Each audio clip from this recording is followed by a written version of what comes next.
Friends, today's lectionary passage comes from Mark 6, 1-6, and it tells the story of Jesus' visit to his hometown, where he faces rejection by those who knew him growing up.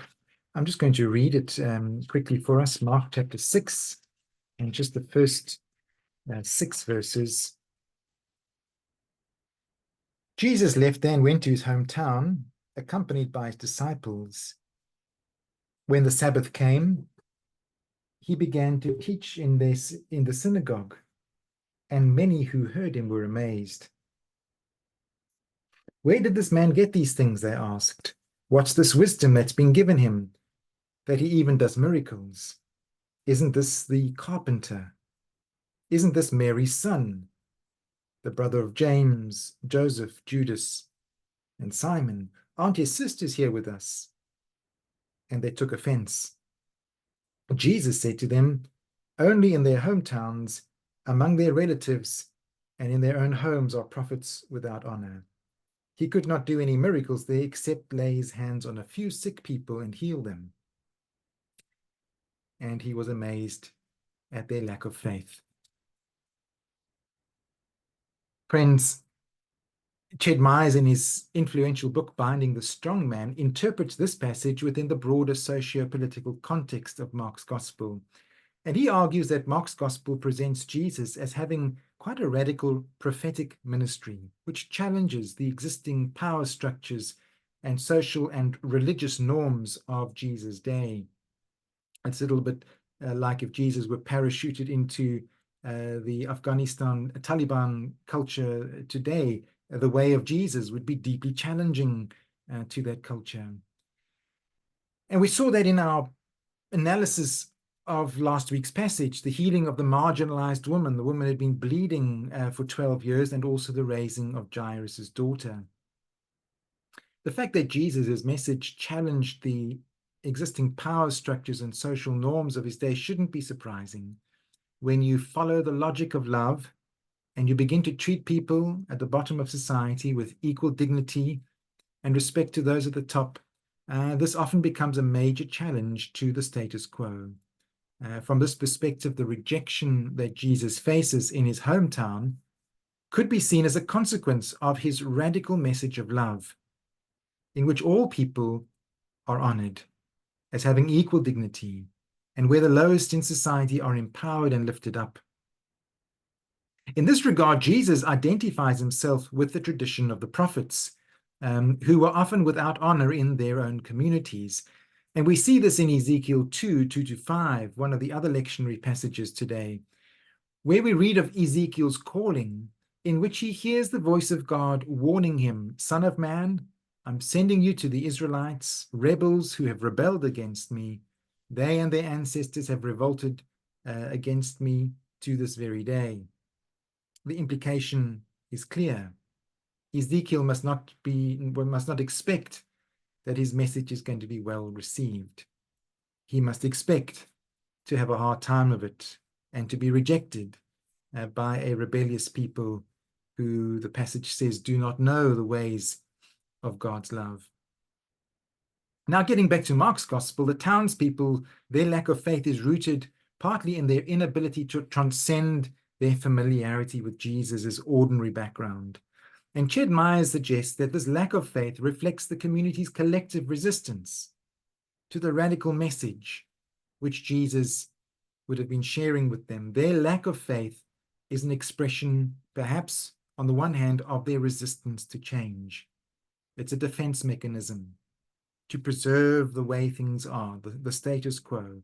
Who does Jesus think he is? Upsetting the way society is ordered and challenging the ways we have always done things. By identifying Jesus as a carpenter and also as the son of Mary, the townspeople of Nazareth are attempting to diminish his authority, diminish his legitimacy. In first century Palestine or first century Galilee, a carpenter was considered a lower class artisan.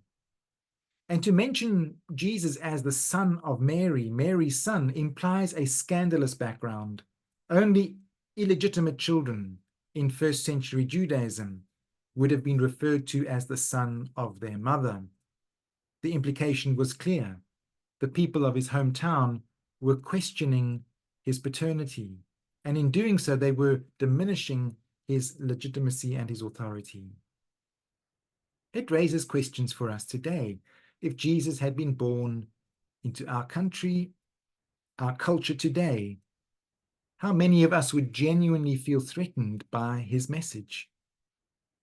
What aspects of our culture would Jesus challenge by his radical way of love? What marginalized group might Jesus identify with or seek to protect that would make us feel uncomfortable?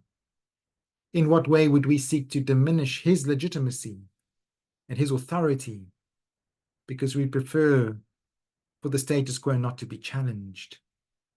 Would Jesus be despised and rejected in our town and our culture today?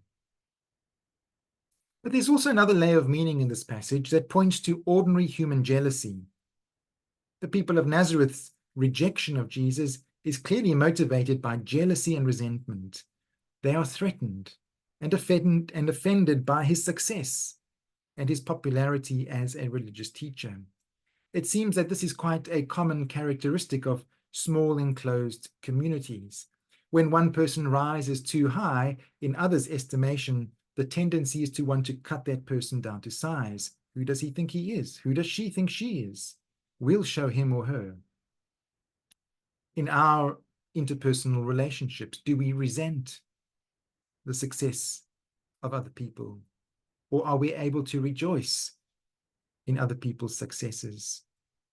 In this regard, there are 4 Sanskrit words from the Buddhist tradition that I really think are very helpful, that can give us a deeper understanding of the way of love, the way of Jesus.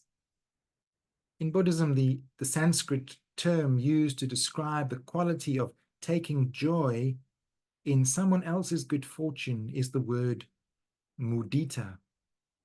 Mudita is one of what are called the 4 Brahma Viharas, the 4 sublime states, which are very descriptive, I think, of the person and the way of Jesus. The first is metta, loving kindness, the wish for all beings to be happy. The second is karuna, compassion, the wish for all beings to be free from suffering. The third is mudita, sympathetic joy, the feeling of joy at the happiness and the success of others. And then lastly, upeksha, equanimity, having a balanced and an impartial state of mind. The word mudita is particularly relevant to our passage today. It's the ability to genuinely feel happy for the joy and success and the happiness of others. This quality cultivates positive relationships and emotional well-being, fostering a sense of interconnectedness and community. In the town of Nazareth, the people are lacking in this quality of mudita. They are lacking in this ability to love others and to share their happiness at their success. Their ability to love, in this passage, they show they are limited by their resentments and their jealousies of Jesus' success. In what way do we, like the townsfolk of Nazareth, grow jealous and resentful towards others in their success and in their happiness?